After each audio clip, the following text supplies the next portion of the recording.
বাঙালি খানায় সবাইকে স্বাগত জানাই। আপনারা তো অনেকভাবে তেওড়া শাক রান্না করে খেয়েছেন। একবার আমার মতন করে সহজ পদ্ধতিতে আপনিও শিখে নিতে পারবেন ছোট ছোট টিপস সহ। তবে আজকে আমি এখানে রান্না করব তেওড়া শাক বা খেসারি শাক।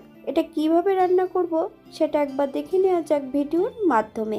তবে রান্নাটি করব কিন্তু মশলা ছাড়া, খেতে খুবই সুস্বাদু হয়েছিল। আপনারা একবার রান্না করলে বারবার রান্না করবেন, এতটাই সুস্বাদু হয়েছিল। আশা করছি আজকের ভিডিওটি ভালো লাগবে। সকল বন্ধুদের কাছে অনুরোধ করছি সম্পূর্ণ ভিডিওটি দেখার।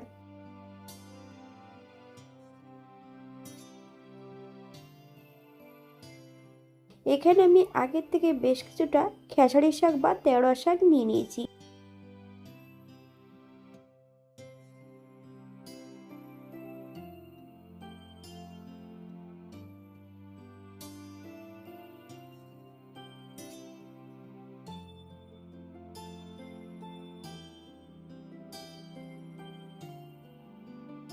এমনভাবে সরু সরু করে কেটে নিতে হবে।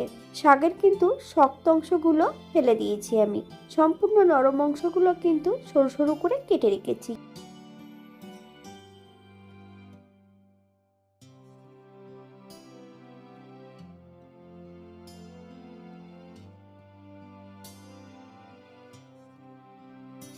অপর দিক থেকে আমি বেশ কিছুটা চিংড়ি মাছ রেখেছি।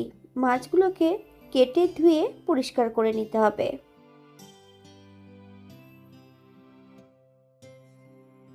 এই পর্যায়ে আমি সম্পূর্ণ মাছগুলো কেটে ধুয়ে পরিষ্কার করে নিয়েছি। একটা কড়াইতে বেশ কিছুটা সরষের তেল অ্যাড করেছি। তেল গরম হওয়া পর্যন্ত অপেক্ষা করতে হবে। ফোড়নে রেখেছি কালো জিরে। ফোড়ন থেকে সুগন্ধ বেরোলে থেকে 12 কলি রসুন, সম্পূর্ণ রসুন থেতো করাটা অ্যাড করে দেব।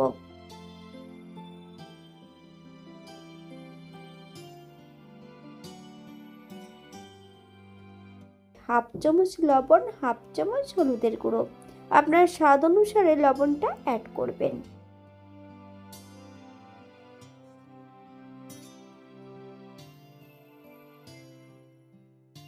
এই পর্যায়ে সম্পূর্ণ চিংড়ি মাছগুলো অ্যাড করে দেব। মিডিয়াম আঁচে বেশ কিছু সময় ধরে ভেজে নিতে হবে।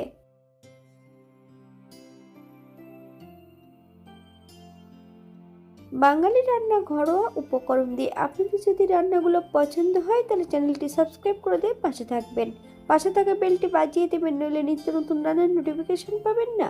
আমার এই চ্যানেলে আমিষ, নিরামিষ এবং বিভিন্ন ধরনের শাকের রেসিপি দেওয়া আছে। আপনাদের যদি পছন্দ হয় তাহলে চ্যানেলটি ঘুরে একবার দেখে নেবেন। এই পর্যায়ে কেটে রাখা সম্পূর্ণ শাকগুলো অ্যাড করে দেব। গ্যাসের ফ্লেমটা হাইতে রেখে বেশ কিছু সময় রান্না করে নিতে হবে।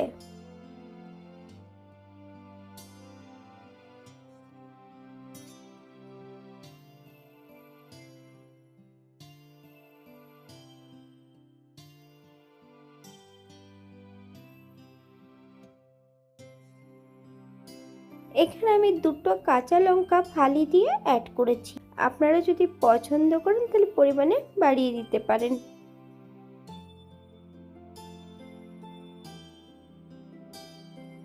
5 থেকে 7 মিনিটের জন্য মিডিয়াম আঁচে ঢাকা দিয়ে রেখে দেব।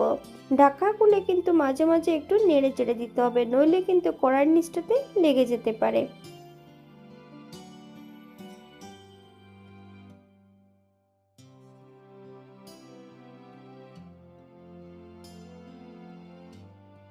এক চামচ চিনি, আপনারা যদি পছন্দ করেন তাহলে পরিমাণে বাড়িয়ে দিতে পারেন। চিনি অ্যাড করার পর গ্যাসের ফ্লেমটা মিডিয়ামে রেখে বেশ কিছু সময় রান্না করে নেব।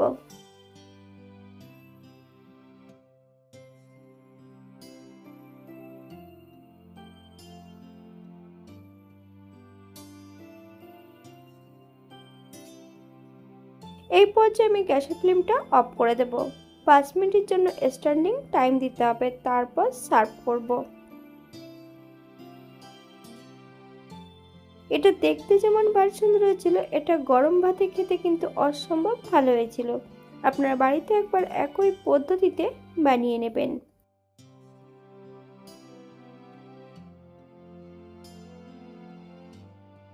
এখানে যে আমি উপকরণগুলো অ্যাড করেছি আপনারা এর থেকে কম বেশি করে নিতে পারেন।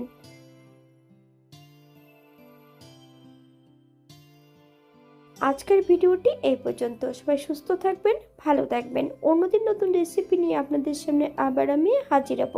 নতুন ও পুরনো সকল বন্ধুদের অসংখ্য ধন্যবাদ ভিডিওটি দেখার জন্য। হাতে যদি সময় থাকে তাহলে একটা লাইক, কমেন্ট, শেয়ার করবেন।